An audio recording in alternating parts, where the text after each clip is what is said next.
Good evening, members. I'll start off by reading the webcasting introduction, and I would like to remind everyone present that this hybrid meeting will be broadcast live to the internet or filmed and will be capable of repeated viewing or other such use by third parties. Therefore, by participating in this meeting, you are consenting to being filmed and to the possible use of those images in sound recordings for webcasting and or training purposes. If any public speakers on MS Teams do not wish to have their images captured, they should ensure that their video settings throughout the meeting is turned off and set to audio only. Please also be aware that if technical difficulties interrupt the meeting that cannot be overcome, I may need to adjourn the meeting, and members are reminded to activate the microphones before speaking and switching them off after they're done. Agenda item 2 is advice to public and speakers attending the Council Planning Subcommittees, which is on pages 4 to 5 of your agenda pack and is there for noting. And just by way of a general introduction, good evening, everyone. Welcome to this meeting of the Area Plan South Subcommittee on Wednesday, the 27th of March, 2024. I'm your chairman, Councillor Kaz Rizvi from Chigwell Village. To my right, I have Councillor Baldwin as my vice chairman, Therese Larson from Democratic Services, Louise as our webcasting officer, and to my left, I have Suki Dadwar from Planning, and I will be a voting chairman if necessary. So moving on to agenda item 3, apologies for absence, Therese. Yes, Chairman, we have a few. Councillor Jennings, Councillor Yogia, Councillor Owen, Councillor S. Patel and Councillor C. Pond. And we have apologies for lateness for Councillor Bannott. Okay. Anybody else for any apologies of absence? Okay. So moving on to agenda item 4, declarations of interest. Councillor Murray. Yes, thank you, Chairman. I'd like to make the same declaration as I made at the last meeting on item 10, EPF 2688236 Dewsbury Close. And I'm going to declare prejudicial interest, not on the basis of having fettered my discretion, because I haven't, but I have had long discussions with residents in the area because they approached me as their local councillor. I've had long discussions and given advice, and I think that on the basis of fairness I need to declare a prejudicial interest and leave the meeting and not vote on this item, because I do believe perception is really important. Thank you. Councillor Brooks. Thank you, Chair. I too need to declare that I have both visited the applicant and also met the neighbours from Whittam Close. This has all taken place in the last 2 years. Noted. Councillor Allgood. If I could add the same as Councillor Brooks, and in addition, I know the object. My wife, or estranged wife, is a dog walker for him, so it's not pecuniary. Okay. Thank you. Councillor Morgan.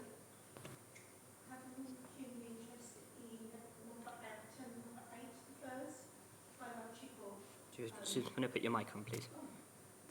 Thank you. Yeah, sorry. Non-pecuniary interest in item number 8, the FIRS. Like all the Chigwell councillors, we know somebody that is part of the application. Thank you. Okay.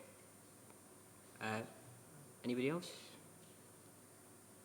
Okay, so moving on to agenda item 5, which is minutes, to confirm the minutes of the last meeting of the subcommittee held on 28th of February 2024. Can we take those agreed? Agreed. Moving on to agenda item 6, which is any other business, and members would have received an email from Democratic Services yesterday with regards to agenda item 8, which is EPF 1770/23-191 the Firs High Road Chigwell. After discussion with officers and at the chairman's discretion, this application has been deferred pending a site visit and will be brought back to a future meeting. So this application won't be presented this evening. If any members of the public are here for that item, please note that it won't be discussed today.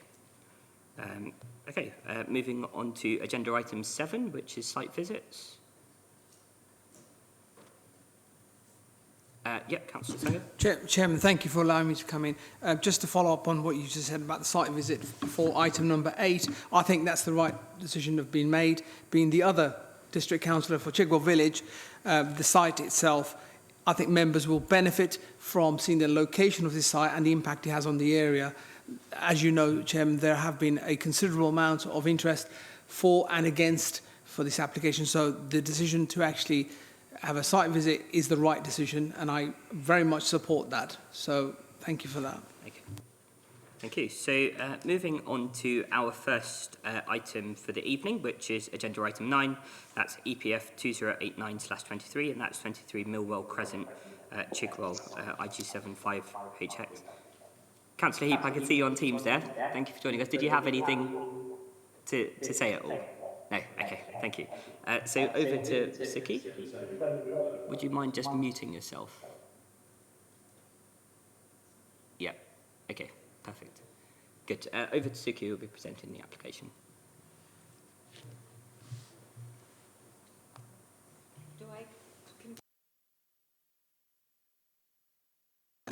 Okay.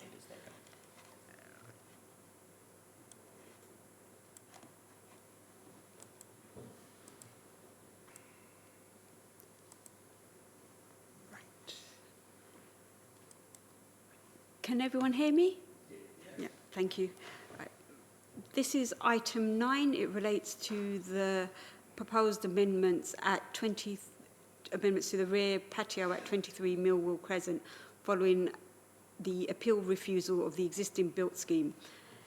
The application site is a 2-storey detached house located on the northeastern side of this road. The application is before members today as it's received objections from Chigwell Council and neighbours. Neighbour concerns relate to the loss of privacy and overlooking caused by this proposal. This slide shows the mutual boundary with number 25 on the left and number 21 on the right. This slide shows photos of the patio as built. This slide shows plans of the elevation of the plans and elevations of the patio as built. The existing unlawful height is 86 centimetres from ground level and is spread across the whole of the width of the property. This slide shows a 3D Google image of the site with the patio as built. Members can see other examples of patios already built in the area, for example, 7 Millwall Crescent and 27 Millwall Crescent.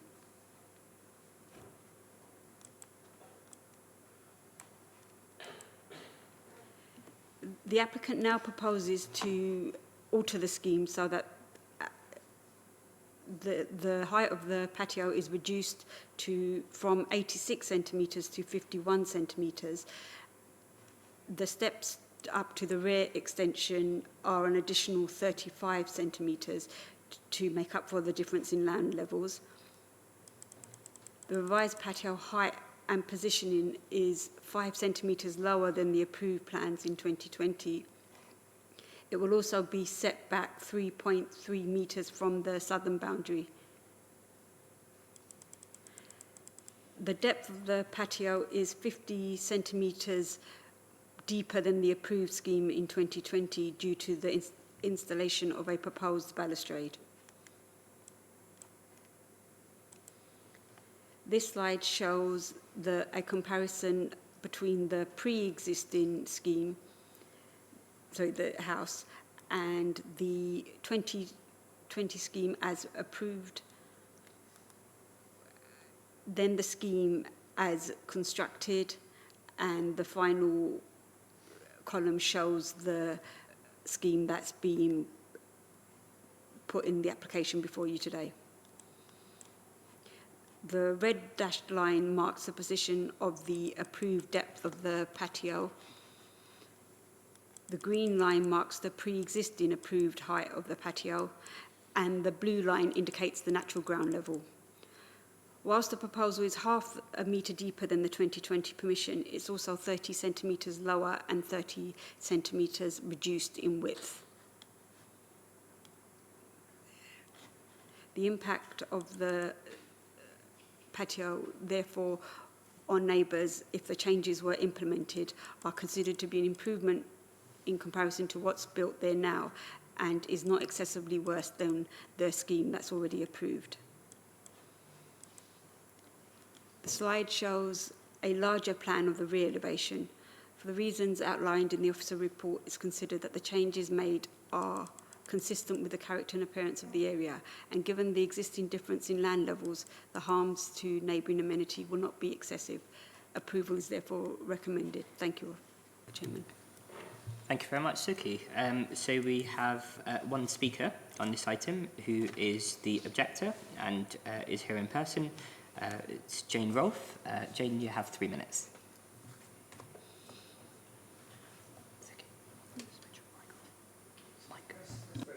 Yep. There you go. I'm here on behalf of my mother, who is the resident at number 21, which is up the hill. There's been various changes in the reference number from all the way back into 2020 to where the plans that were originally approved in August 2020, there were specific diagrams which were RSD 2428, 100A and 100. And what has actually been built is completely different. The plans that you have just gone through really aren't very clear to the reality of living next door up the hill.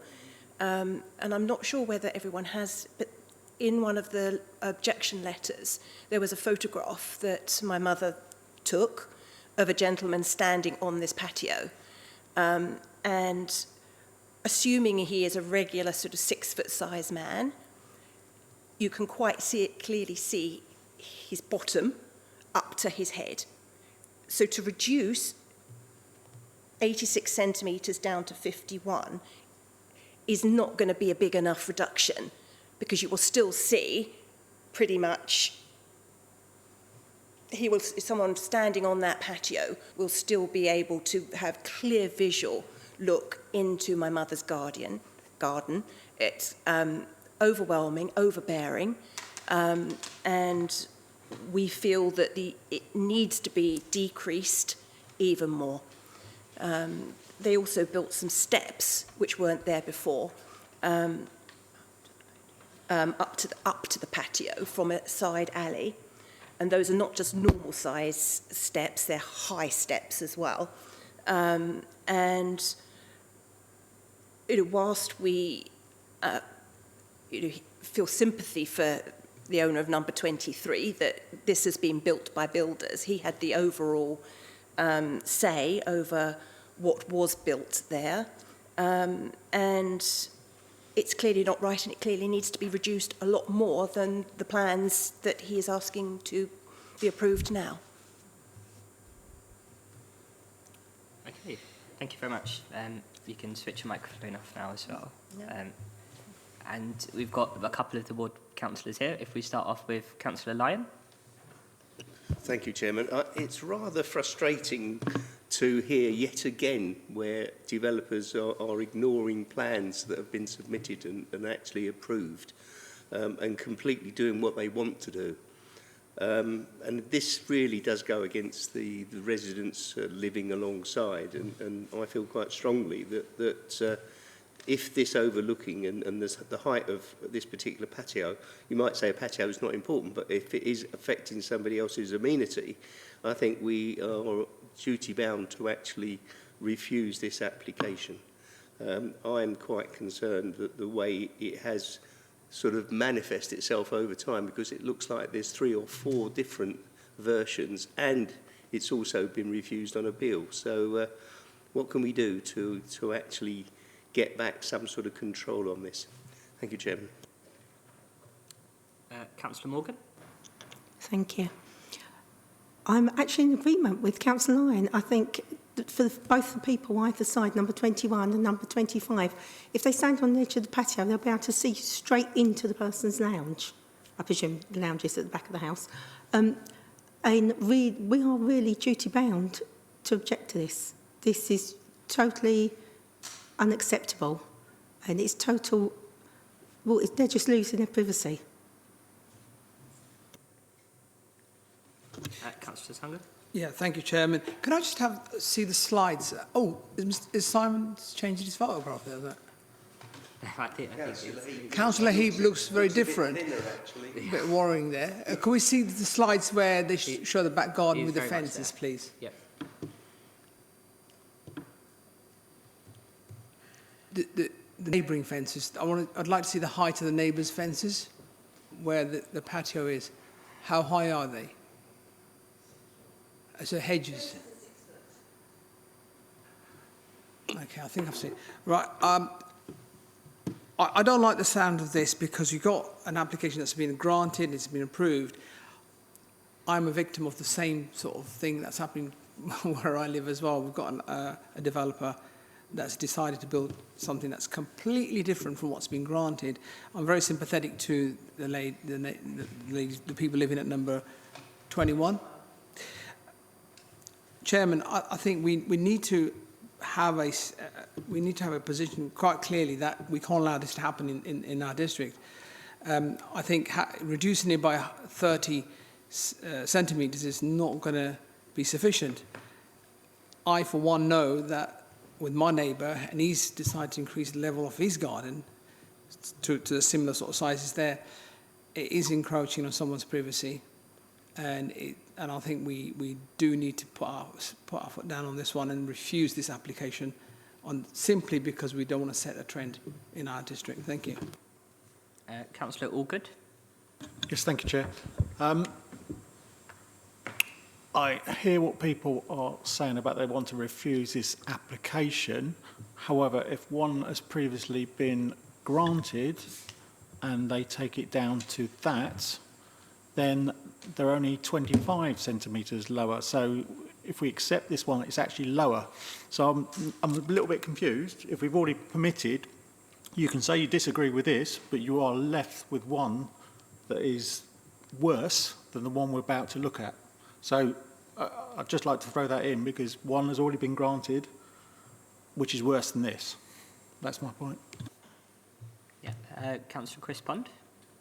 Yeah, thank you, Mr. Chairman. I tend to agree with Councillors Lyon, and I think that what we have got is something totally dissimilar from what was consented. It may not be vastly different in size, but I think that existing consent has expired in all probability, has it not? While you're doing that, if I may say, Chairman, I've got a query on the last couple of lines on page 23, which is the informative about the presumption in favour of sustainable development within the MPPF. But I fail to see how this development, which is the officers are saying we should consent, is in fact a sustainable development at all. I don't think it's sustainable in the least. Thank you. Thank you very much. Councillor Annika Patel? Sorry, Chairman, I didn't actually indicate to speak. Sorry, but it's apologies. But it's not a problem. I do want to ask a question, though, of the officer. So, just looking at the slide right in front of us there, what looks like probably a barbecue there. You can see, assuming that the fence panel to the side of it is a standard 6 foot high fence panel, and then it's got a trellis on top. There's still you can gauge then the true height of this patio in relation to the neighbour. I'm just wondering why a privacy screen was not suggested when by the applicant or in discussions with the planning officers, and if a privacy screen was provided, would that have a bearing on a loss of light amenity to the neighbour? That's the point. So I support what you're saying, and if a privacy screen, which was translucent, would ensure that privacy for both neighbours wouldn't be lost.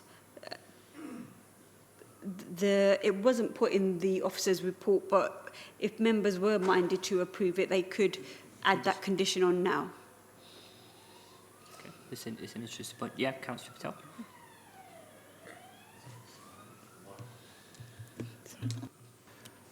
But my concern is, and please if you can clarify, the fence panel to that side is 6 foot, and the trellis on top would probably take that up to what, 7.5, 8 foot, just to gauge the height difference between the two properties.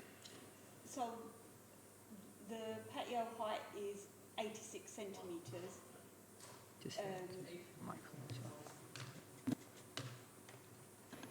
So the patio height is 86 centimetres, and then it's the hedge above that. I would make an estimate that it's around 1 metre or 1.5 metres above that.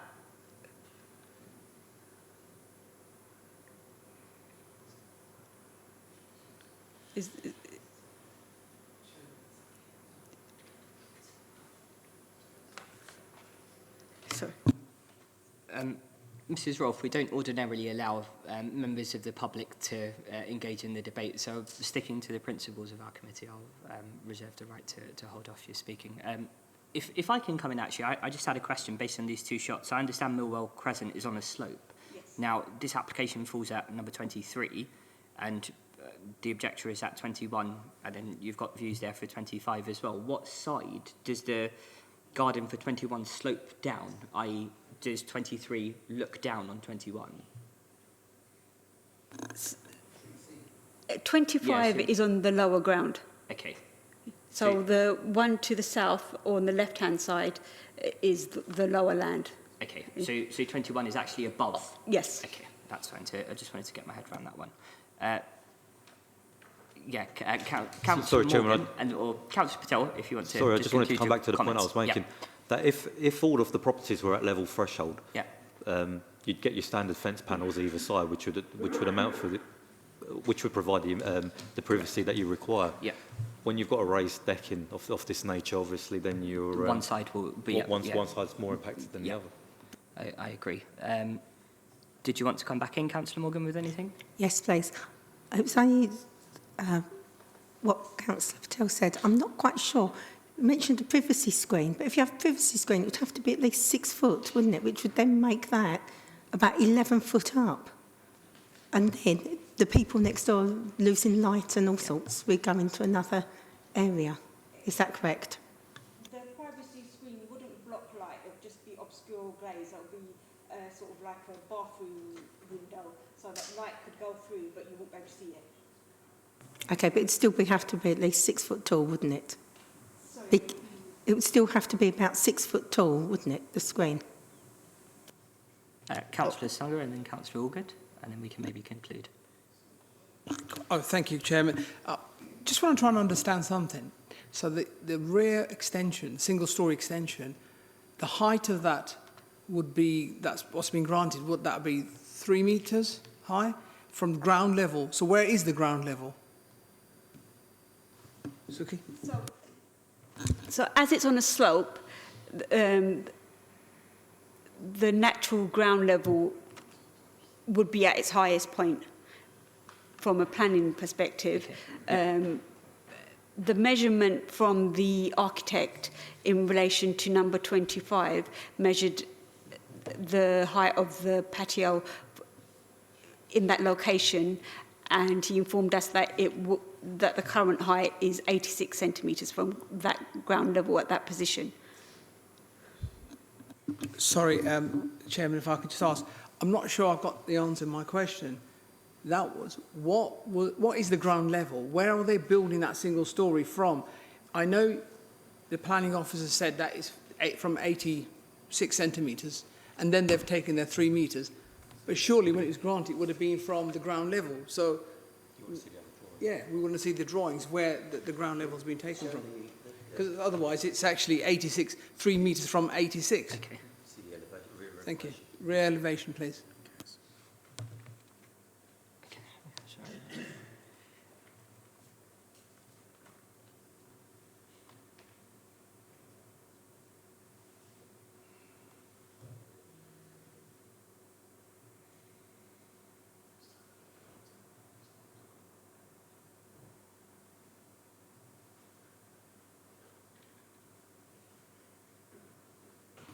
Sorry.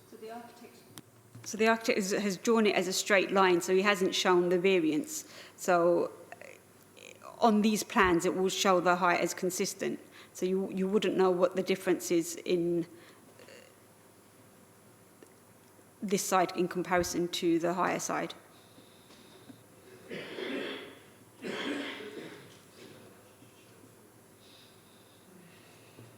Okay. Have you got the images of the rear elevation? Yeah, there was a one before this, I think. Yeah, so this is obviously as built, isn't it? So yeah, from yeah. So it would be about 30 centimetres lower than that. Or just over, actually, because it's 86, so it would be 80, sorry. Yep. So What I'm trying to establish is, if you went through those patio doors, is there a step down, or is it actually ground, the level is all consistent right the way through the ground level? no, there's... Oh, sorry. There's steps from the patio, which are 35 centimetres in height, then they lead onto the patio. So, going up. Yeah, if I go back to the drawings, Sorry, Chairman, what I'm trying to say is, from the patio as it stands, you go into the house, is it all level, or is there another Yes. step inside the Yes, house? it is. Yeah, the image is very clear about that. yes. Yeah. So I think the discussion, or the point that Suki was making, is if you come up from the garden, up the steps, that's 35 centimetres. No, sorry. At the moment, as built, the patio goes right up to the patio doors. If this application is approved, they will amend the scheme so that the patio will be lowered to 51 centimetres, and in order to accommodate that level change, they will have steps to the patio doors to bridge the gap. And presumably that's the zigzag which comes down on this image. Those are the steps into the garden, but just below the patio doors, you can... Wait a minute, if I can get my cursor in the right position. Right, so these are the steps from, and then there's further steps into the garden there. Thank you. Councillor Williamson? Sorry if it helps, Chair. Thank you. Currently, it looks as though there's one step down from the patio doors onto the patio level, which runs right across the back of the house. The proposal is, it looks like 3 steps down from, so the first one plus a further 2 down onto a lower patio, and then 2 steps down to the patio on the left, which I think, according to this, looks as though it's coming back down to the original ground level. That's what I believe is happening. Yeah. So the impact on number 20, so looking at it with the patio at the back, looking towards the front door, the one on the left, which I think is 25, is that part of the patio is virtually ground level. If I can bring in Councillor Heap, because he's had his hand up for a while. Councillor Heap, did you want to comment on anything? Thank you. Yes, can you hear me? Yes. Good. Well, it shouldn't be granted permission, obviously, because it's retrospective anyway. But if you're building a patio, surely you start from the highest point and then go to the lowest point. I mean, you build up from the highest point. So you get extra height no matter what you do because you start from that point. But this thing is waist height at the moment, and they're talking about taking it off down to just over knee height. Why don't they go a bit further and just take it all down so that it's not affecting the neighbour? And if you have a privacy screen, you're going to get up into a situation like the city of Siena, where you get ever-increasing heights of towers and stuff. It's a nonsense. They shouldn't have to put up with that. It should be dropped lower. It obviously can be, because they're offering it. Okay, thank you. Councillor Wixley, and then I think Councillor Nwiki to finish with. Yeah, thank you, Chairman. It looks to me, and I can't really tell, if you're going to lower the patio, part of the patio is still remaining at the original height because you've got the steps coming down. So how big is that part of the patio? Are we actually talking in reality that there'll be two patios, one at one height and one at a lower height? And is the one which is going to remain at a higher height, depending on how far it comes out, will that in fact lead to overlooking? So I think, from my understanding, are you talking about this area here, which is, I think what they're going to do is just put the patio slabs there, and then the height will then just be increased so that there's a gap of about 3.3 metres to the boundary with number 25. Just to go back on the earlier question regarding the permission in 2020, that has now expired. It expired on the 5th of August 2023. Councillor Nwiki, did you want to come in on anything? Yeah, thank you, Chairman. I just wanted to ask for the expiry date of the. Perfect. So we know. So members, I think we can. I think we can come to a conclusion. Councillor Allgood, if you want to just finish off very quickly. Sorry, it is about the previous one because it suggests here that the previous one in 2020 was set at that height due to the existing development. So that was the height it was beforehand when it was done. So that possibly should be taken into consideration. Okay, so members, we have an officer's recommendation for approval for subject to conditions. Can we have a show of hands? All those in favour? 1. All those against?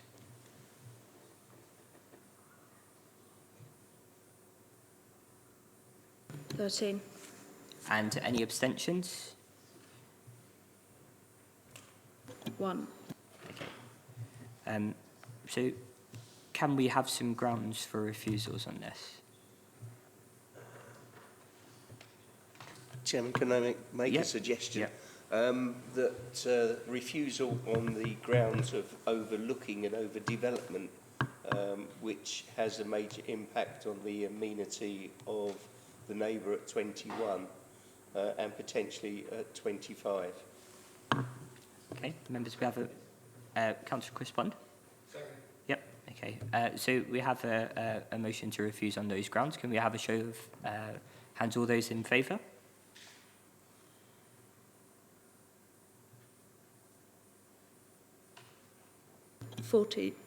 And all those against? None. And any abstentions? 2. Okay, so that application has been refused.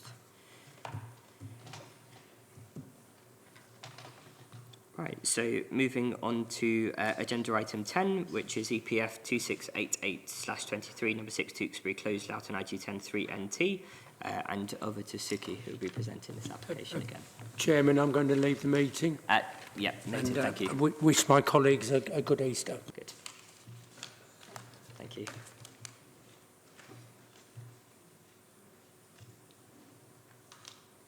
Thank you, Chairman. Just at this stage, any members of the public who wish to leave, you're free to leave.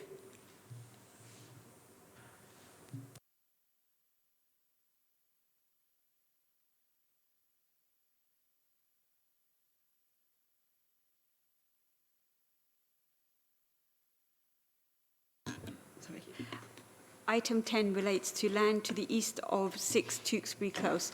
The application seeks permission to change the use of the land to form part of the applicant's residential garden. It covers 200 square metres and is made up of a ditch and vegetation. It has a roughly rectangular shape and backs onto 18 to 32 Witham Close in the south and 5 Tewkesbury Close and 24 Roding Gardens to the north. This application is before you today as it has received objections from the Town Council and local residents. The concerns raised are listed on pages 26 and 27 of the agenda. Planning permission has already been given to the change of use of land at the side of 6 Tewkesbury Close into a residential garden under EPF 591 of 18. The site was previously owned by Byron Holmes, the original developers of the site. The agent has signed Certificate A to say the applicants are the owners of the site. The case officer contacted the applicant to raise concerns made by neighbours regarding the ownership, to which the agent has confirmed that he is satisfied that the correct certificate had been signed. Therefore, given the land ownerships issues are beyond the scope of planning legislation, this issue would need to be resolved through civil legislation. The applicant's reason for applying for permission is that they are the riparian owners of the site. The applicant has spent £4,000 to clear fly-tipped rubbish from the land. They believe approval will prevent further nuisance. No objections have been raised by the land drainage team. The site's within a residential area and therefore the change of use would be in harmony with its surrounding uses. It's also recommended that permitted development rights which should be removed to allow the council to protect neighbouring amenity. It's on this basis considered that the proposal complies with the requirements of policy and has an officer recommendation for approval. Thank you, Chairman. Thank you very much. And we have two speakers on this item. The first is the objector, who is here in person, and it's Mr. Peter Gurnall. Mr. Gurnall, you have 3 minutes.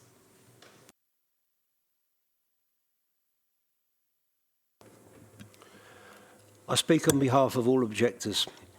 The applicant has destroyed over 500 metres of biodiverse woodland, so it can now be termed as wasteland, as per photos distributed. We have reported a breach of planning. The culverted land behind 28, 30 and 32, which forms a big part of this application, has never had a change of use planning permission from woodland to garden. We believe the applicant did not apply for planning permission as all the residents of Woodham Close would have objected and the woodland, wildlife and its habitat would still remain. Would the Environmental Protection Team had not advised the applicant planning permission before culverting begun?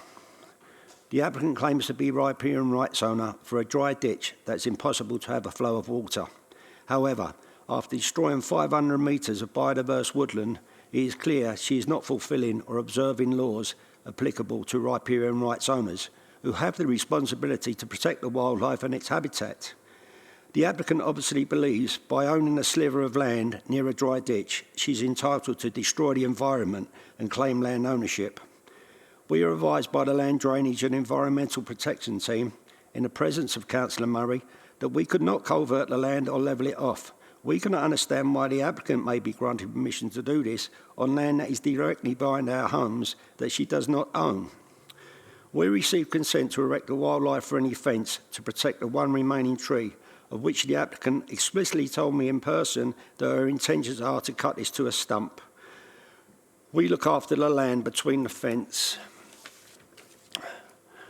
We believe we would not be here today if the environmental team protected the environment rather than assist the applicant in growing her land portfolio by giving consent to culvert a dry ditch on land that will never accept the flow of water and did not have change of use planning permission.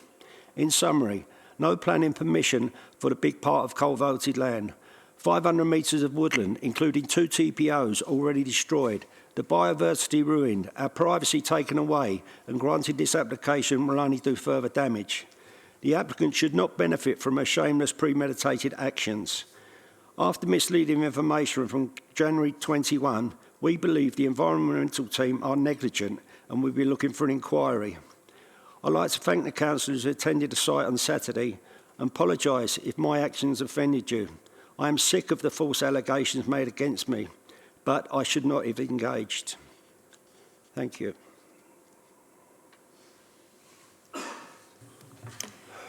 Okay, members, so we have one of the ward councillors still here.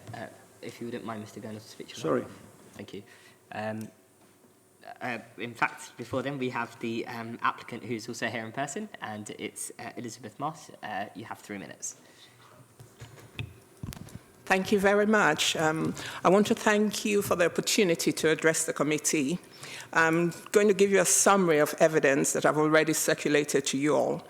Due to the nature of the site, the proposal before you is for land use as well as land drainage and flood risk responsibilities, i.e. how best to manage the site and to ensure that use of the land does not encourage dumping of rubbish and increase flood risk. I want to make 4 points. First, I want to address comments by the LRA and the Loughton Town Council on my application. Unfortunately, Certificate A and the newspaper advert appear to have caused confusion. I wish to note that neither myself nor my planning agents provided misleading information.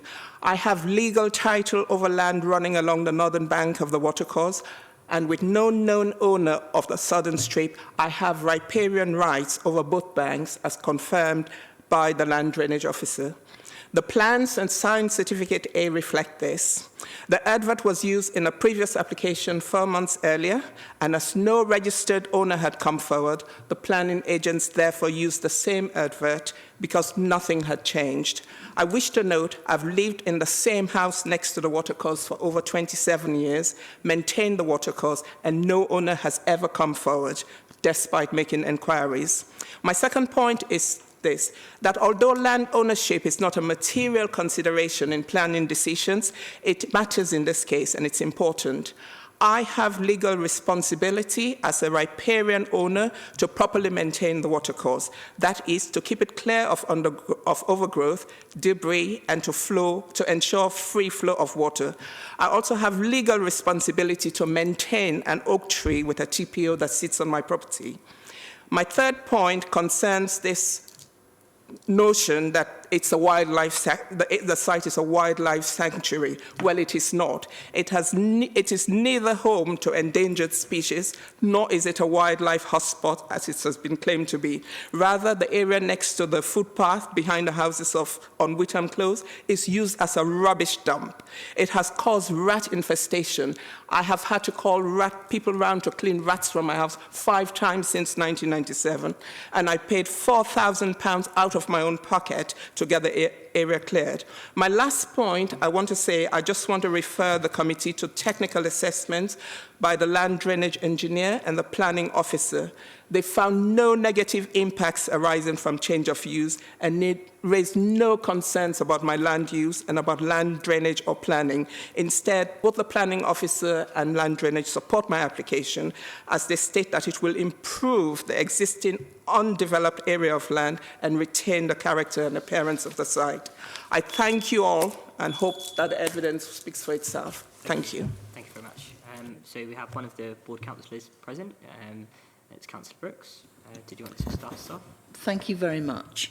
Now, not all members were able to attend the site visit on Saturday, and I don't actually think that just the broad picture, is it possible to sort of have a close-up, really, of the 2 parts? One is the cultivated part, because if you go round to 6 Tewkesbury, one reason we asked for this is it's not really possible to see the 2 different parts of, at the moment, Mrs. Marsh's cultivated garden and the part that is at the bottom of some of the neighbours of Whitham Close.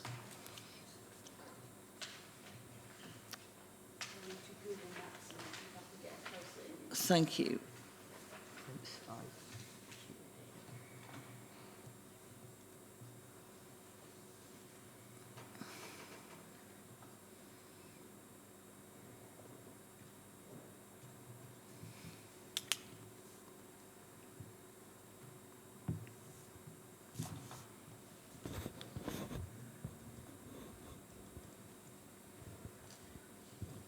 I think all of us in this room are used to applications which cause concern amongst neighbours. We've just witnessed one in the first item today. This is a little different. 2.5 years ago, I didn't know anything about riparian rights, which is why I asked the land drainage team to submit something. And ideally, we would have liked them to be available for questions. But that wasn't possible. But they did submit something stressing that Mrs. Marsh does have, under common law, some rights to maintain and look after that area. Whilst I have huge both sympathy and understanding of the neighbours' concerns, I do feel that we're asked by the officers to approve this decision. The doubts over Certificate A have been explained to us.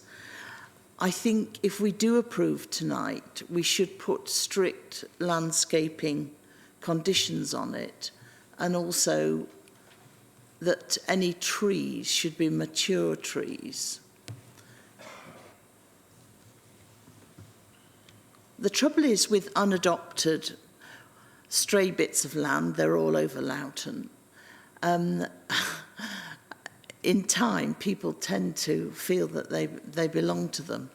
And I think that it's particularly sensitive in this case because these border the bottom of Whittam Close for several households. And unfortunately, I think, perhaps not intentionally, but when quite a lot of the area was cleared a while ago, this was very upsetting to the neighbours. And though it looks much tidier now and very cultivated, it was an action that caused quite a lot of upset, which we can't undo. Thank you very much, Councillor Brooks. Councillor Lyon, did you want to come in? And then Councillor Williamson. Thank you, Chairman. Just some information. I was looking at the relevant planning history, and there's a number of refusals for erections of various buildings. I'm just wondering where those buildings were going to be placed and why they were refused. And then there was a pre-application erection of an outbuilding and advice given back in 22. So could we get a little bit of information on what the refusal was related to and why, without going into too much detail? So do you reckon you'll be able to get onto that? I think if we just move on whilst the officer is trying to dig out that info for Councillor Lyon. Councillor Williamson? Thank you, Chair. I did attend the site visit and I acknowledge the apology. It was a difficult site visit. I'm looking at this in planning law as this committee has to. I find it pretty difficult to find a way to object to it on planning law. I understand all of the other reasons that are going on here. I think we need a strict landscape, if this does get approved, as officers are recommending, I think we need a very strict landscaping approval that, well, first of all, it's in there, there's never going to be any building on this land. I think we need to almost make it a wild garden, if that makes any sense. I think, you know, manicured lawns and flower beds, this is not the place for it. But I'm quite sympathetic to this piece of land not being wasteland forever and ever. It's not part of this presentation, but I've seen pictures where there is no doubt there has been dumping on that piece of land. I'm not suggesting it's the neighbours, I'm not suggesting who it is, but it has taken place. And if it starts to be looked after, that should be stopped. So I'm edging towards, in fact, I think I'm more than edging towards approval, but I think I would like to see a really strong landscaping approval condition of what's actually going to go on there. Yep. Thank you. Thank you. Suki? The application under 1317 of 23 was refused because the applicant submitted a householder application, but since the land wasn't within the residential curtilage, it wasn't the correct application, so it was a validation issue. And then the certificate of lawful development, again, because it was not within the residential curtilage, it was not lawful. Okay. Yeah, Councillor Lang, quickly. Yeah. So, Jim, just to come back, so that means the buildings were going to be placed on this particular piece of land? So was it going to be placed on this land? Is that why they were refused? Yes. Thank you. Councillor Nwike and then Councillor Kaufman.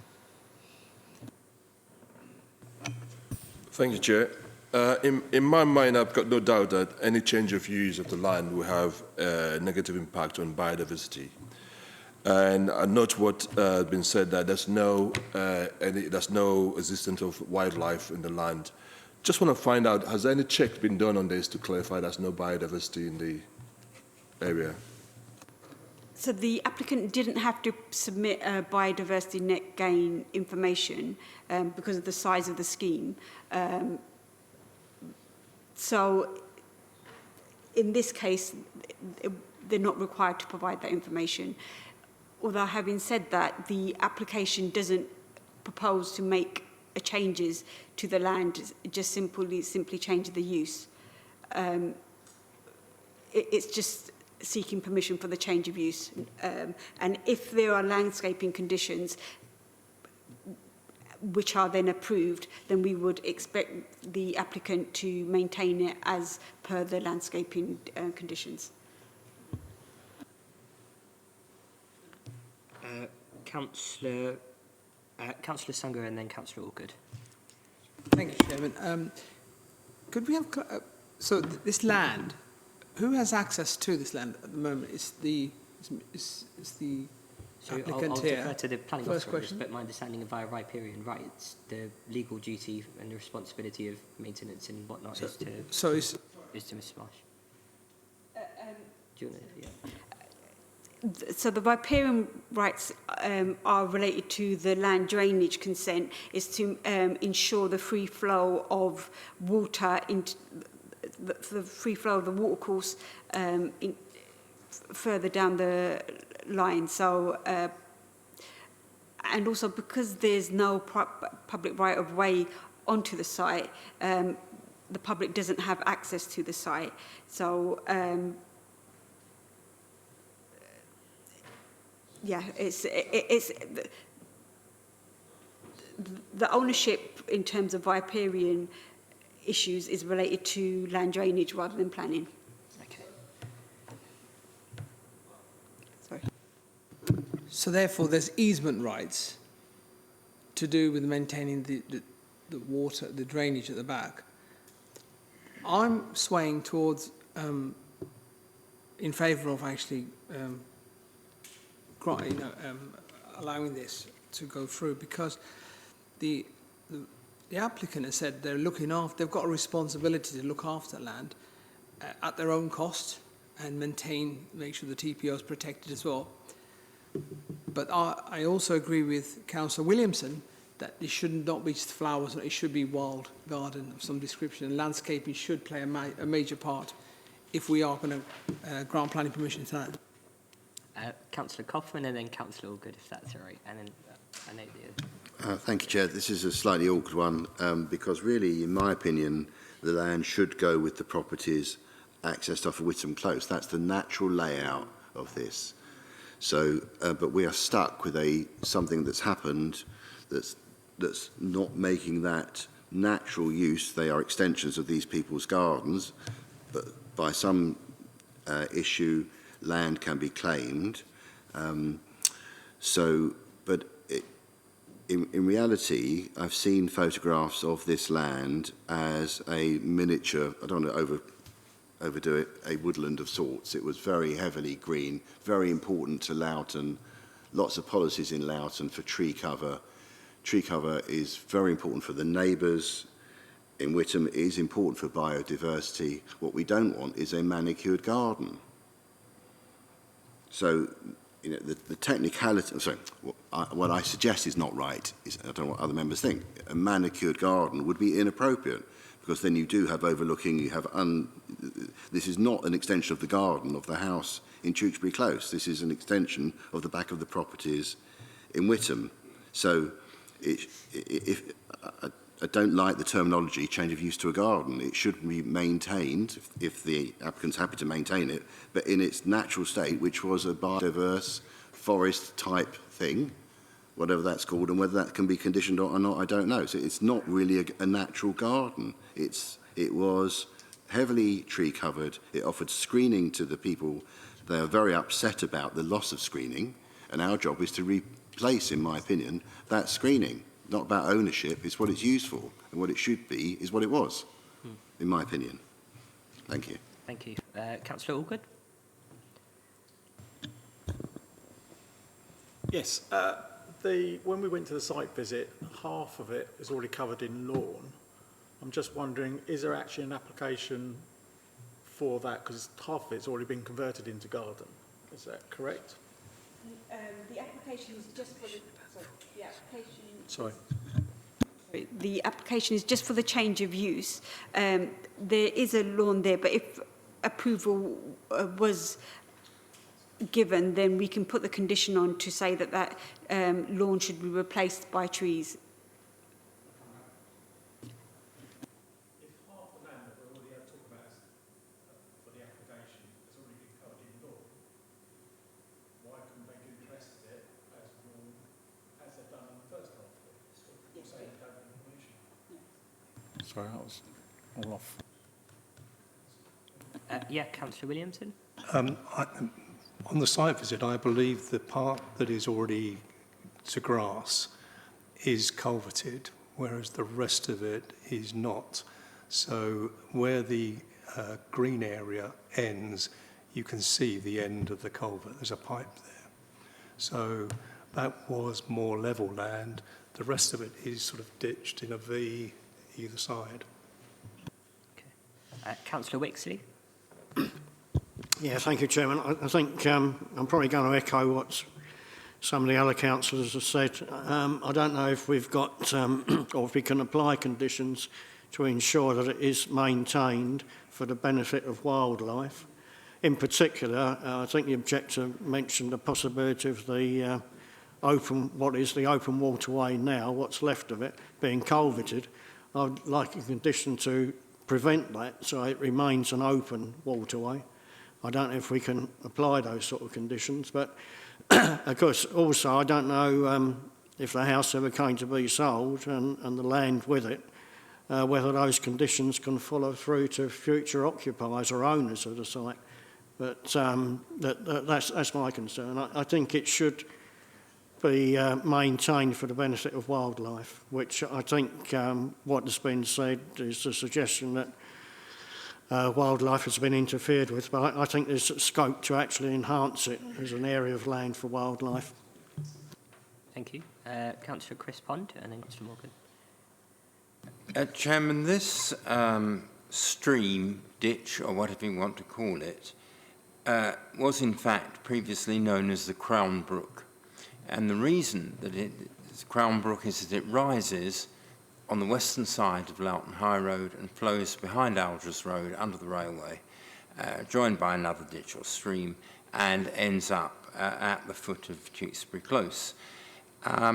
It is described in the description the officers have given it, or the applicant has given it, as wasteland, which is a very telling phrase in that 5,000 acres of Epping Forest in the mid-19th century was described as wasteland. And the waste of the manor was not always pretty. I live opposite the open forest, and I have a rather ugly tree opposite me. But, of course, these things are diverse, and they do support a good deal of wildlife. I've no idea whether there's anything that lives on this stretch. I thought the site visit was really educational, and thank you to Mohinder for arranging it. It was attended by about a dozen members, and it was very instructive. I agree with whoever said that we should not permit it to be manicured. It shouldn't become like a municipal park.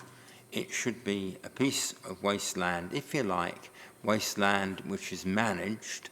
And I agree with the applicants that it's really disheartening to see dumping of rubbish on these watercourses, because that doesn't preclude use by wildlife. Once saw a very fine herd of deer not far from the Wakes Arms grazing in mostly stuff tipped out of cars. I mean, it's horrible, and I can quite understand why they wanted to clear it up. A change of use, though, to a private garden behind a very large fence is not, I think, desirable. As I don't remember Tewkesbury Close particularly well, but on the occasions I've been down there in the past, you could see a belt of trees, shrubbery. You couldn't necessarily see the brass bedsteads or the bags of cement, but it was a wild area. And I think if we consent this application, we should do so with very stringent landscaping conditions, including, I think, as councillors at that end of the bench said, the retention of the open watercourse and the large amount of culverting to be removed or to be abrogated, because I don't think we should turn it into a miniature playing field or something like the back end of a 1950s inner city park. So for those reasons, I would be open to it being refused on the grounds of the lack of amenity, loss of amenity, because there's no planning right to a view, there is to an outlook, and this has changed remarkably the bottom of Tewkesbury Close and the course of the brook. So I would be open either to granting it with very stringent conditions or to refusing it. Okay, thank you. Councillor Morgan?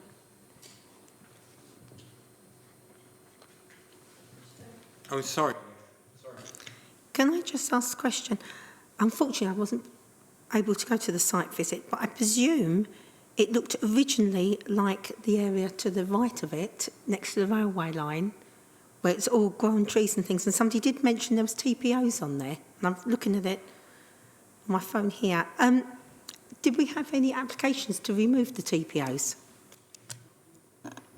There was one TPO tree on the site. I understand that it was in poor health, and the tree officer was satisfied that it could be removed. And because of the conditions on the site in terms of the culverting and undergrowth, she found it unsuitable to put a replacement tree in that location. That would be worthy of the tree preservation order. So she raised no objection to the proposal. Okay, so yeah. I think we can go to a vote on this, members. So the officer's recommendation is to approve with conditions. Can we have a show of hands, all those in favour?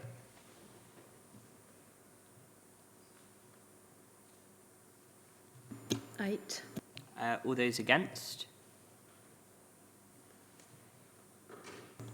4. And abstentions? 2. 2. Okay. So, Councillor Crispon, sorry. I suspect with the additional I think, conditions. Chairman, we need to vary the conditions or to add an additional condition.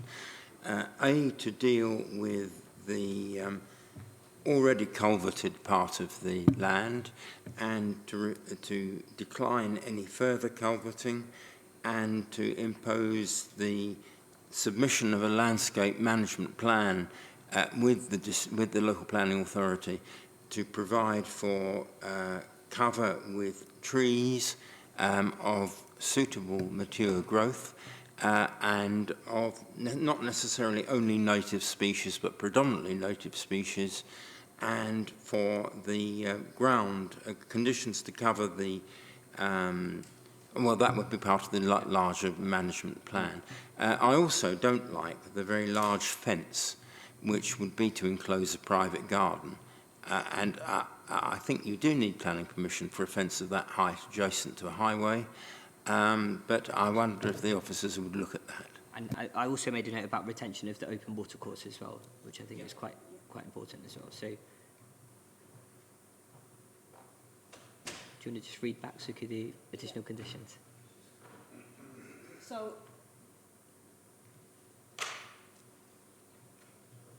you want a landscape management plan which includes a cover of trees, including native trees. You would want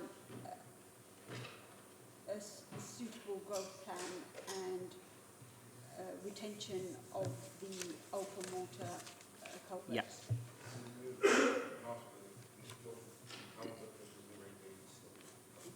Sorry, removal of... part of the culvert, which is a large plastic pipe.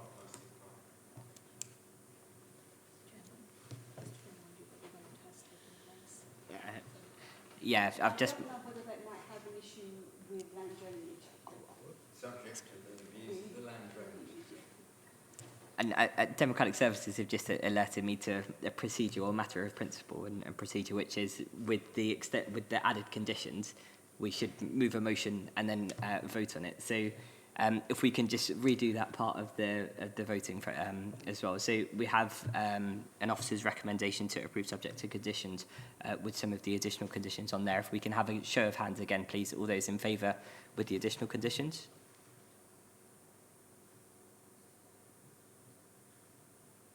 Unanimous. Okay, thank you.